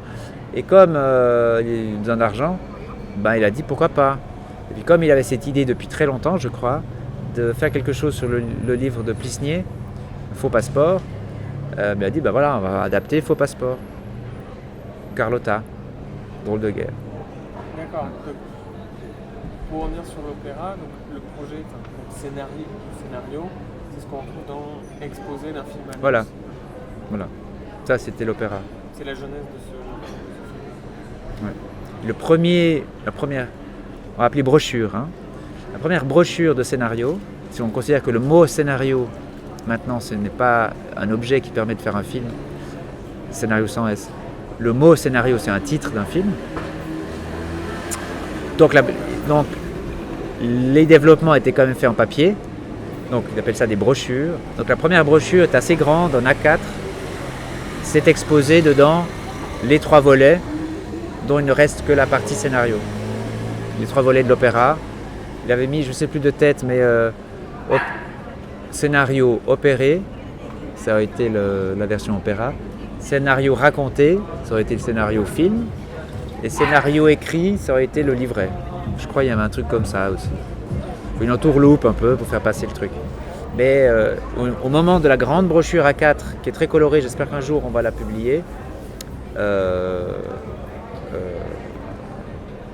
c'était déjà, il n'y a déjà plus l'opéra. Parce que déjà il a mis une croix sur les 2 volets opéra et livret. Voilà. Et puis au final, avec les Covid, les compagnies, les trucs, la maladie, pas la maladie, la fatigue, la maladie du temps, quoi, la vieillesse simplement. Le Covid a beaucoup affecté. Ça empêche. C'est juste ça empêche. Lui, ça l'arrangeait un peu. C'est un peu comme une drogue. Hein. Si on pouvait lui dire, écoute, non, t'es obligé de pas travailler. Ah tant mieux alors. C'est quand même de dire, écoute, t'es obligé de faire venir les comédiennes, de leur dire un truc intelligent. Moi, je rêvais de ça parce que comme ce film-là, Carlotta, devait être fait en pellicule, j'avais acheté la caméra 35, la caméra 16, la caméra 8, la péloche. Moi, j'en ai marre de me filmer moi-même, ou filmer mon atelier. Je voulais essayer des trucs en 35 avec les actrices, quoi. C'est pour ça que finalement, j'ai mis de la pellicule 35 dans un appareil photo et j'ai fait des tests de la pellicule noir-blanc comme ça. Et aussi, je l'ai utilisé en faisant des photos de Jean-Luc pour arrêter de me photographier moi. En promenant les chiens avec lui. Donc ça fait une série de photos argentiques qui sont très belles parce qu'en fait c'est comment je le voyais, quoi. C'est un truc comme ça. Un rapport humain. Ouais, petit homme sous son parapluie dans la forêt, quoi. Des choses comme ça. Et non, ce que je voulais peut-être encore dire, c'est après il faut partir sur la version scénario ADN IRM à 2 parties, qui est apparue donc plus ou moins, ça s'est transformé en mai-juin, avril-mai-juin, la fatigue et tout ça, ou plutôt que de s'embêter avec ce projet à 6 qui venait de l'opéra, réduit, même si c'était excitant, parce qu'on le voit s'exciter quand même sur exposé du film annonce, du film scénario, avec Bérénice, ça c'est Cannes. Il y avait des voitures à explosion à l'époque. Maintenant vous êtes dans la voiture électrique à l'hydrogène et encore avec je ne sais pas quelle énergie, mais à l'époque les voitures à explosion. Donc, voilà, ça c'en était un petit exemple. C'était avec du pétrole. On l'a bien entendu. On l'a bien entendu. Hein. Mais c'est important, vous l'entendez plus maintenant. Ou alors peut-être qu'il n'y a peut-être plus d'humanité d'ailleurs. Il n'y a que des cafards qui écouteront ce message. C'est vrai que les cafards, ils vont résister. Ils sont pas bêtes, les cafards. Ils vont devenir intelligents. Ils vont savoir, ils vont écouter ça. Et non, scénario, donc la fatigue. Donc c'est là qu'il avait commencé à proposer de centrer quand même. Il sentait quand même qu'il y avait quelque chose qui se terminait de manière plus conséquente que simplement un film, je pense. Là je m'avance, hein, mais en tout cas ce qui est sûr, c'est qu'il souhaitait qu'on le filme de manière, qu'on filme son infirmité. Il disait, mais vous allez me filmer quand je descends à 4 pattes les escaliers ou avec mes cannes, des choses comme ça. Donc la partie IRM. Et aussi, il en parlait déjà à ce moment-là de cette partie ADN, des éléments fondateurs, et que ça aurait été un film en 3D, mais pas un film en relief comme la 3D, la triste 3D, comme il dit dans Exposé, mais quelque chose qui soit dans l'espace. Quelque chose qui soit qu'un film se décolle sur un autre et qu'ils puissent dialoguer l'un face à l'autre, ou s'entourer l'un à l'autre. Sur l'écran ? Non, plus d'écran, 2 écrans. 2 écrans. 2 écrans, mais plus d'écran, c'est-à-dire qu'on soit dans l'espace. En fait, c'est un peu ce qu'on a fait à Paris à l'éloge de l'image. C'est de faire des projections sur des tuiles qui sont dans l'espace, sans le savoir. Qui est une installation qu'on a faite après, que j'ai faite qu'on a faite avec Jean-Paul à Paris, et qui visitait les 5 derniers films, depuis Éloge de l'amour, Notre musique, Film socialisme, Adieu au langage, le livre d'images. Et comme ça commence avec Éloge de l'amour, ça se termine avec le livre d'images, on a appelé ça Éloge de l'image, le premier mot, le dernier mot. Et la partie, le livre d'images, c'était justement avec des tuiles, avec des projections dessus qui se superposent dans l'espace. Donc les films parlent, se dialoguent entre eux. Il aurait voulu que... Alors ça, il n'a pas vu ça. Il n'a pas vu ça, parce qu'on l'a fait après sa mort. Et je ne l'ai pas fait en pensant à ça. Mais c'est après coup, je dis merde, c'était un peu ce qu'il avait parlé de ça. Parce que moi, je viens du théâtre, c'est un truc du théâtre, hein, les tuiles. Bon. Donc voilà, il avait pensé à ça, de faire un film qui ne soit pas en 3D mais qui soit dans l'espace.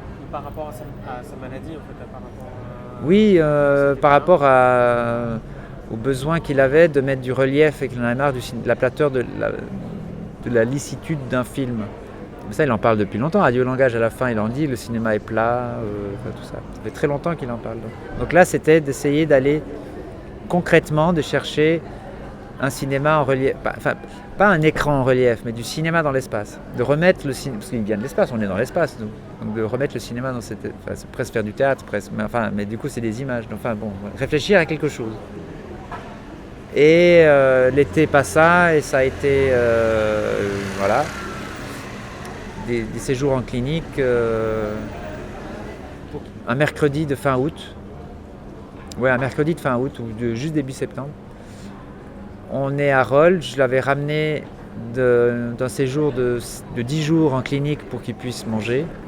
Et après 10 jours, je l'ai repris, il était tout autant gris. Il avait un peu mangé, mais il était gris. Et bon, mais quand même on continue. Et on se voit avec Jean-Paul le mercredi à Rolle, à son atelier, justement, en prévision de tourner le lendemain des images pour la partie IRM.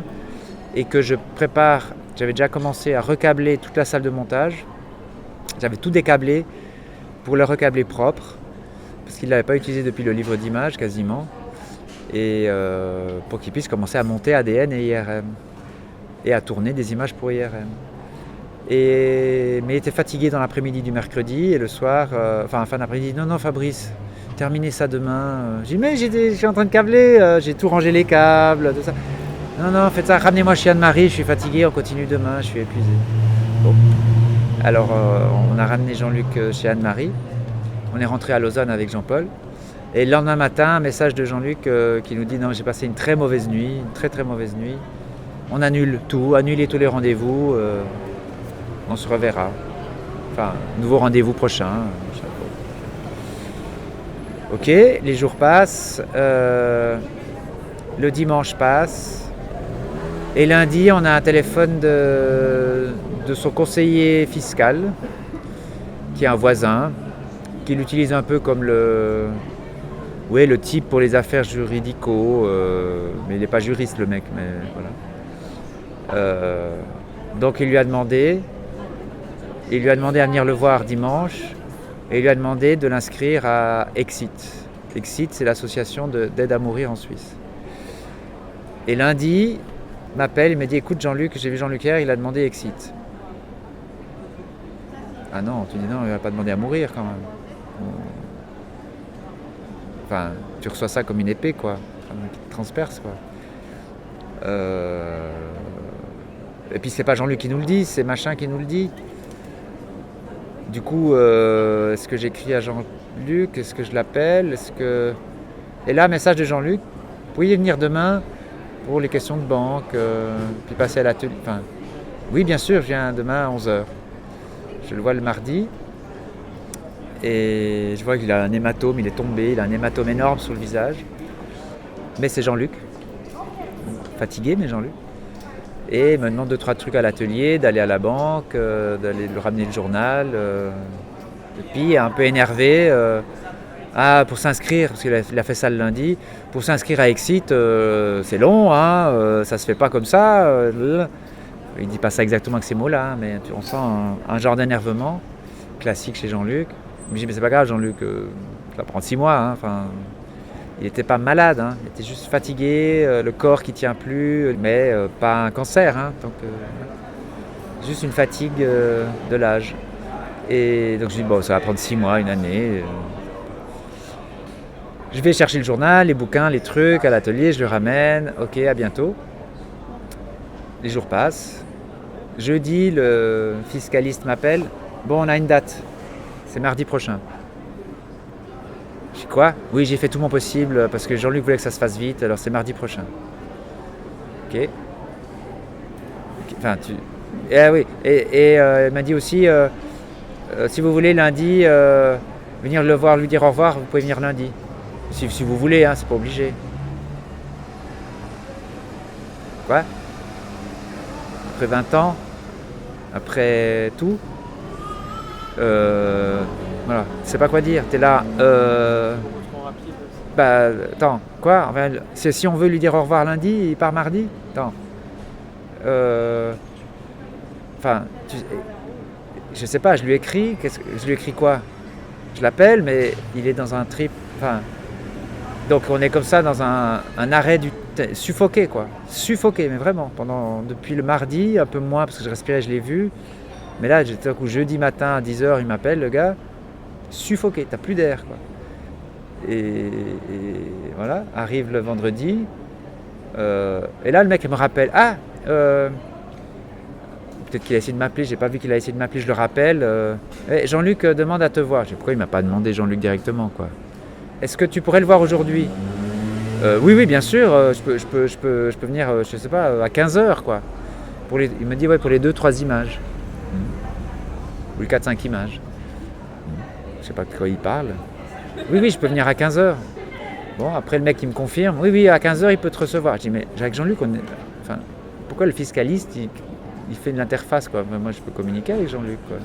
Bah, on a un rapport, on se vousoyait, parce qu'il y a une affection immense avec le vous, mais on peut tout à fait enfin, il m'a envoyé des messages mais sublissimes, quoi, sur d'affection, des trucs, autour de même mon projet de film Le Lac, enfin bref. Voilà. Mais peut-être que c'est pour pas me mettre, enfin, tu vois, pour me préserver, je sais pas, ou se préserver aussi. Bon, je vais le voir. Je prends 5-6 images, je sais pas quoi. Je prends un appareil photo, je prends mon ordinateur pour décharger les photos, je prends. Voilà. Je vais le voir, là il est donc chez Anne-Marie, hein, donc il est plus retourné à l'atelier depuis. Et là, il a juste un t-shirt, comme il est, quoi. Enfin, il est plus habillé à ce moment-là. Et comme d'habitude, le Jean-Luc souriant, vif, à part qu'il a la gueule à moitié en hématome, mais qui quand même déjà part un petit peu. Et un cahier, un bloc-notes A4 sur les pages, sur les genoux. Puis il commence à m'expliquer le film. C'est quoi, hein? Quel film? Ouais, non, alors le premier plan c'est ça.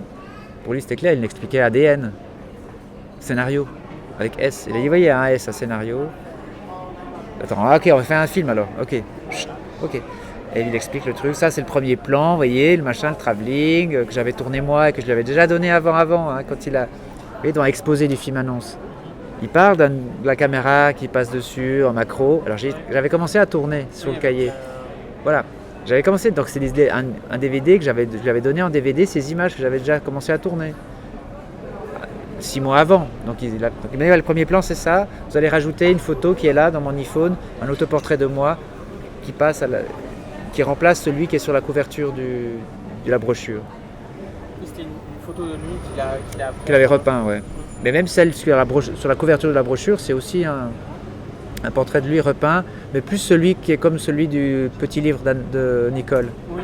Voilà. C'est ce qui fait la couverture du livre, mais lui il veut mettre une autre image. Donc il m'explique qu'il faut mettre une autre image. Et puis après il m'explique les plans à faire, dont le plan de Pasolini qu'il faut chercher sur un DVD, un lecteur Blu-ray portable, Oediproie. Et on cherche ce plan qui n'existe pas. Il fait un gros plan, il me dit mais il n'y a pas de gros plan avec des plans larges, avec d'autres figurants, d'autres acteurs. Donc ce casque, il avait dessiné, c'est exactement le plan, il s'en souvenait, mais il n'existe pas. On le cherche et en fait il y a un plan qui dure 5 secondes, très fugitif, où il y a ce gros plan, où le mec fait juste ça. Et du coup finalement on le trouve, ça prend 3/4 d'heure à le faire. Finalement on le trouve, et il me dit ben voilà vous allez le ralentir, comme on fait avec le DO. Oui, pas de problème, très bien. Et bon, ben, il me donne tout ça, et puis à la fin, il me dit, ben voilà, il y a le texte enregistré, ma voix. Je dis, ouais, ça va, j'ai un micro. Doigt et non-doigt, mais je ne retrouve plus le bouquin. Vous pourriez aller regarder s'il est à l'atelier. Ok, bon, ben, je vais à l'atelier. Je cherche dans l'étagère, en bas à gauche. Je vois situation 5, situation 3, mais pas situation 4 de Sartre. Et je cherche, même je reviens. Ah non, et même il m'appelle. Et alors, vous le trouvez? Mais comme d'habitude, quoi. Trouver? Non, je trouve pas. Bon, c'est pas grave, revenez, on va voir. Bon, je reviens chez lui, enfin chez Anne-Marie. Et là, on appelle Jean-Paul à Paris, dit, je suis avec Jean-Luc. Quoi? Oui, je suis avec Jean-Luc, on cherche situation 4. Quoi? Il avait pas. Fait dans l'après-midi. L'après-midi du vendredi. Alors, tu as Jean-Paul qui est en Normandie, il n'est plus à Paris, il vit en Normandie. Oui, attends, là, il est 5h l'après-midi, 4h30, 5h. Il cherche à Paris, finalement il trouve un libraire qui a Situation 4, donc il me rappelle, oui écoute, j'ai trouvé à Paris, j'y vais demain, je pense que je dois pouvoir le trouver pour demain, ok, donc avec Jean-Luc on se dit bon, il dit bah, c'est pas grave, vous venez lundi avec le texte et on termine lundi. Ok, lundi pour se dire au revoir. Bon, et moi, ok, très bien, très sage comme ça, très bien, ok, à lundi Jean-Luc, 5h30. Je repars avec mon matériel, l'ordinateur et la caméra dans la voiture et je fonce à Lausanne. J'ai 20 minutes, Roll Lausanne. Je fonce à Lausanne, vite, aux librairies. Je regarde en même temps que je conduis les fermetures des librairies d'occasion parce qu'il n'est plus édité, Situation 4. Il faut le trouver en second hand, en seconde main. Je cours à Lausanne, je vais en ville, c'est chiant, il y a les bouchons. Et là, j'arrive à 6h moins 2, je gare ma voiture dans un parking, je cours jusqu'à la librairie. La première librairie, elle est fermée. Merde, la deuxième, là, je cours, elle est fermée aussi. Non, la première librairie, elle est ouverte, il n'y a pas Situation 4. Je cours à la deuxième, elle est fermée. Et il y avait un espèce de truc vital. Si tu trouves Situation 4, il peut y avoir de la vie. Il peut y avoir le travail, il peut y avoir la création, on peut reporter le rendez-vous de la mort. Il fallait ce Situation 4. Et Jean-Paul fait la même chose à Paris, il court à Paris. Il trouve le bouquin. Il m'appelle, j'ai le bouquin. Il le scanne, il retourne chez lui en Normandie. Il le scanne, il me l'envoie par WeTransfer. Moi, j'ai pas d'imprimante chez moi. Je cours à mon atelier. J'appelle Jean-Luc. Prétextant. Prétextant et vérité. J'ai 2-3 trucs que je comprends pas dans le synopsis que vous m'avez laissé. Donc j'avais repris le calepin A4. Ça va. J'ai repris le calepin A4 pour le scanner, pour être précis sur le montage à faire. Parce qu'il avait dit ce plan, c'est 13 fois 20 secondes. À cheval, sur ces 2 plans, vous prendrez le son de début, de puissance de la parole. Vous savez, quand il y a les trucs lumineux, les machins, s'éveillèrent, vous le mettrez à cheval sur les 2 premiers plans. Il m'a donné plus d'indications. Donc je prends le calepin chez moi le vendredi. Je le copie, je le scanne, j'en fais... Voilà, et je cours chez Jean-Luc en fin de journée de samedi avec le nouveau texte de Sartre et le scénario que j'avais copié. Et un micro. J'arrive un peu en retard, il m'engueule, parce que comme je suis arrivé en retard, il se faisait du souci que j'ai eu un accident sur l'autoroute. Il me dit, mais comprenez, à l'étape où j'en suis, si vous arrive quelque chose, vous voyez la gravité de la chose, je me fais du souci, quoi. Enfin, il m'a engueulé 2 fois. La première fois, c'est parce que j'avais utilisé les images restaurées de la guerre de Dovzhenko plutôt que des images de la VHS pourrie. Et en fait, j'étais entré dans le panneau de la licitude de la restauration. Ouais. Là, c'est la deuxième fois qu'il m'engueulait. Mais parce qu'il craignait pour moi, que j'ai eu un accident sur l'autoroute. Et sachant qu'on est tous un peu comme ça. On enregistre la voix, le cheval, qui est en fait un âne, mais enfin c'est un cheval. Mais le texte sur le cheval et non cheval. Et puis je lui laisse le scénario. Tiens, voilà, Jean-Luc, si vous voulez faire des retouches, des rajouts, comme il a fait 1000 fois, pour reporter le rendez-vous. Pour continuer la création. Je rentre chez moi et je monte. Et je prends toute la nuit à monter, c'est 20 plans, c'est 13 plans. Mais genre, j'arrive, tu sais, et le plan de Pasolini, je le ralentis et je vois la mort qui s'approche. Je vois Jean-Luc qui explique la mort qui se rapproche. Tous les trucs sur cette mort qui s'approche. Dimanche, j'ai une fête de famille à l'extérieur. C'est une super journée de septembre, fin de saison, magnifique. Tout le monde me dit, puis Godard, comment va Godard ? Ça va, fatigué, ça va.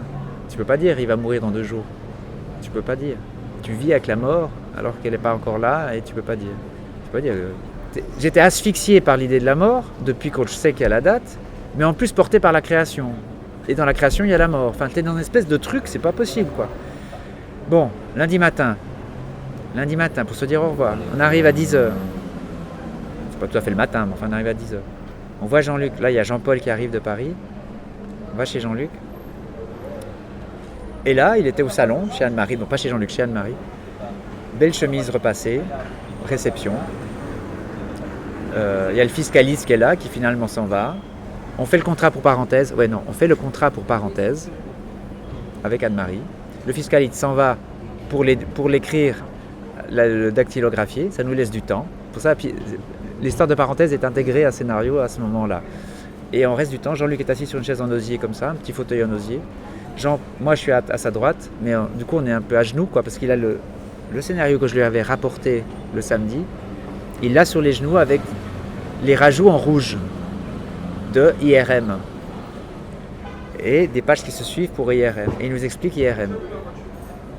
Donc il commence comme ADN et qui se poursuit dans IRM. Et moi je suis à sa droite, Jean-Paul à sa gauche, à genoux, enfin genre on est mais fébrile comme ça, puis lui souriant, mais détendu, mais... Et puis il explique tous les plans à tourner, c'est là qu'il dit que le plan de... Enfin tous les plans, que par exemple le son des verres qui se brisent,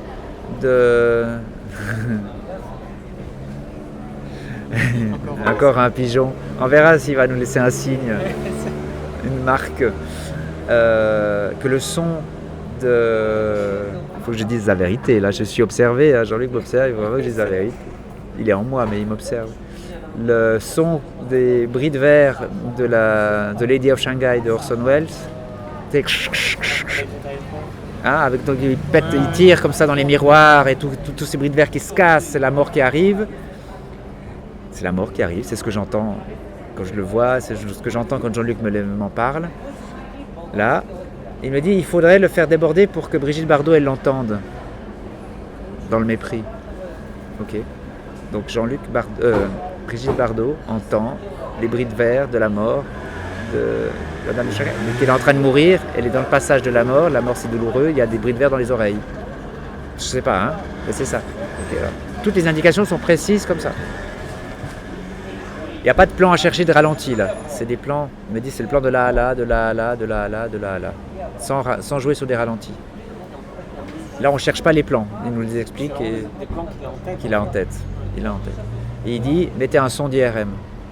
Oui, on en avait parlé au début de l'été, il faudrait aller enregistrer des IRM. Moi j'avais peur d'enregistrer des IRM parce que mettre un micro Neumann ou Schops dans un truc de résonance magnétique, ça le bousille quoi. La membrane elle fait disparaît quoi. Je sais pas comment enregistrer un IRM, donc j'avais pas de son d'IRM. Ok, il faut mettre un son d'IRM, oui d'accord. Et puis le dernier plan c'est quoi? Le dernier plan vous allez le filmer maintenant. Moi sur le lit. Hein? Quoi? Oui, bon.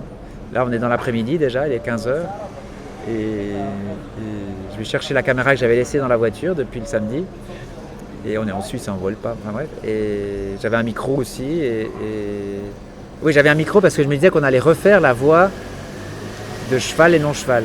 Mais j'avais pris un bon micro. Pour ça, j'avais un micro. Parce que le micro que j'avais samedi, j'avais juste comme ça. C'était le même micro que pour exposer.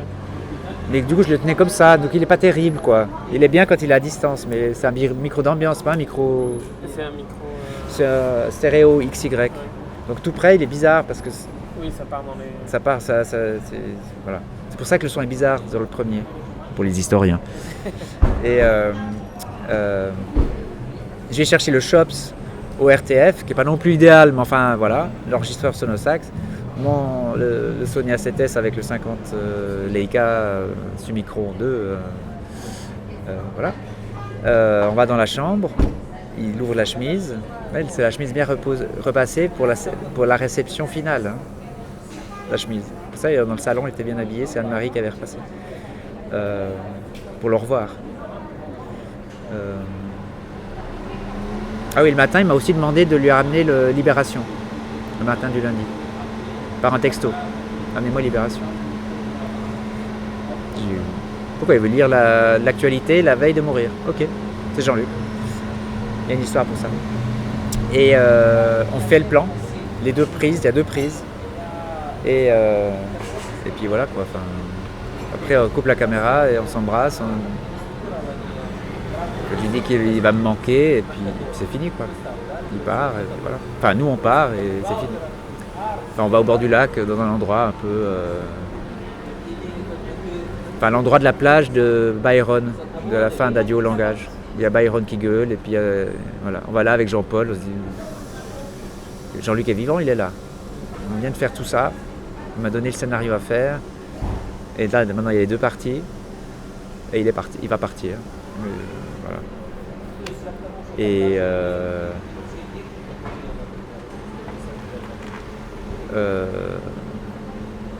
Et le lendemain, on se retrouve pour boire un café avec Mitra qui nous rejoint. C'est le fiscaliste qui est en place pour accueillir les gens de Exit là. Heureusement qu'on n'y était pas. En fait, heureusement. Merci Jean-Luc de ne pas nous avoir mis cette organisation-là et ce moment-là dans les pattes, quoi. Je pense que ça aurait été dur d'être là, de voir Jean-Luc, de l'entendre bonjour madame, et puis après le silence, 15 minutes après, non. Donc moi, et puis moi je ne peux pas rester avec Mitra et Jean-Paul au café à attendre comme ça là, à porter. Donc moi j'avais ma caméra, enfin, la Sony, et déjà toute la nuit j'étais sur le balcon chez moi, je ne savais pas quoi faire, je filmais les nuages, les étoiles, les trucs. Et là j'étais au bord du lac à filmer, il fallait que je filme, il fallait que je mette quelque chose, il fallait que je pose des choses, n'importe quoi. Il y a même un truc crétin, d'ailleurs je crois que j'ai pas vu les images, mais je crois que je disais, quel con, je filme une barque qui est accrochée à une petite bouée, à l'ancre si vous voulez, sur le lac tout lisse, une barque qui attend comme ça. Il y a des petits remous, et c'est vraiment la barque du tableau de l'île des morts, vous savez, ce tableau très connu, on voit une île avec des cyprès, et puis il y a une barque qui s'approche de B quelque chose de... Hein, il y a 4 versions, il y en a 2 à Berlin, voilà. Et moi je filme cette barque qui tourne un petit peu sur elle-même, elle s'appelle Gaïa. Je dis mais quel con. Et j'entends les 10 coups de 10 heures, pas les 12 coups de minuit, les 10 coups de 10 heures. Et à 10 heures, c'était le rendez-vous du rendez-vous de Exit. La dame d'Exit devait arriver à 10 heures. Et j'entends les 10 coups de l'église. Et oui, ça c'est une moto, c'est pas une voiture. Il y avait des motos, ça s'appelait des Harley Davidson, c'était des monocylindres ou des bicylindres, mais grosse cylindrée. Vitesse lente de rotation. C'est Jean-Luc. C'est Jean-Luc qui veut pas que je parle. C'est comme les flippers, le bruit dans ces voitures là, il veut pas entendre. T'as raison. Mais c'est quand même il y a 10 heures. Et le truc terrible, c'est que le matin même, Anne-Marie a demandé à appeler Libération. C'est pour ça que la veille, je lui ai acheté Libération, parce que dans le journal, il y a le numéro de téléphone de la rédaction. C'est pas pour lire l'actualité, c'était pour ça. Pour qu'Anne-Marie appelle le matin pour dire qu'à 10h, Jean-Luc était décédé. Mais de le dire à 10h. Confusion, mais c'est normal, ils étaient un peu... À 10h, c'est le rendez-vous avec Exit, mais il n'est pas mort à 10h. Parce que la dame, elle arrive, elle prépare la lotion. Ça va, vous êtes sûr, il signe le papier, il boit le truc et ça prend 15-20 minutes. Donc en fait, quand les annonces, alors je filme à 10h, j'entends les 10 coups, et mon téléphone commence à sonner, du coup je dois couper la caméra où je prends. Je réponds, c'est quoi? J'étais sûr que c'était le livreur FedEx qui m'amenait du matériel pour l'exposition qu'on était en train de préparer à Paris. On a commandé du matos. J'étais sûr que c'était ça. Donc je réponds, oui, ATS, Agence Télégraphique Suisse. C'est genre l'AFP suisse. Et c'est juste que Jean-Luc Godard est décédé. Quoi? Non, enfin, quoi? Attends, je coupe, un deuxième, après c'est la BBC, après j'arrête de répondre. Je me promène dans la ville, je vais rejoindre Jean-Paul et Mitra, il est 10h20, et voilà. Et après on a monté, enfin après on était bombardés de téléphones, tout ça, les années, les mois, les semaines, les mois. On a assemblé les indications de Jean-Luc et c'était vendredi dernier la présentation publique. Voilà. Donc maintenant on est dans un après, mais juste il y a eu un entre-temps. Plein d'événements incroyables, il y avait notamment il y a 3 semaines, j'avais pas mis le son d'IRM, j'avais toujours pas enregistré ce son d'IRM dangereux pour les micros. Mitra et Jean-Paul sont à l'atelier avec moi, ils disent il faut qu'on essaye quelque chose parce qu'il a mis IRM, oui d'accord, ok, c'est vrai qu'il avait dit qu'il fallait le mettre, il faut le mettre, oui. Et on prend n'importe quel son, donc ça c'est important pour les archives, n'importe quel son. Je cherche sur YouTube c'est un site web où vous pouvez trouver des vidéos, et je cherche sound, MRI sound, et je trouve un truc, je le prends, je le mets sur la timeline, et ça fonctionne. C'est hyper fort. Et on le laisse fort parce que c'est un son IRM, ça doit être fort. C'est Jean-Luc disait ça, il fallait que ce soit fort. Et ça fonctionne complètement. Le au début, le ta sur les coups de feu, tout ça, c'est le hasard. C'est comme le pigeon. C'est pas voulu, C'est pas chercher à faire beau, parce que comme on n'est pas des réalisateurs, enfin moi je suis réalisateur, mais on réalise pas le film, c'est le film de Jean-Luc. Ce qui est important, c'est l'idée. Et là, ce qui est incroyable, c'est que le hasard de l'idée fonctionne. On aurait pu prendre un autre site web, mais le premier qu'on prend, sans réfléchir, ça fonctionne. Voilà. Merci beaucoup. Je dois filer. Oui, bien sûr. À une prochaine.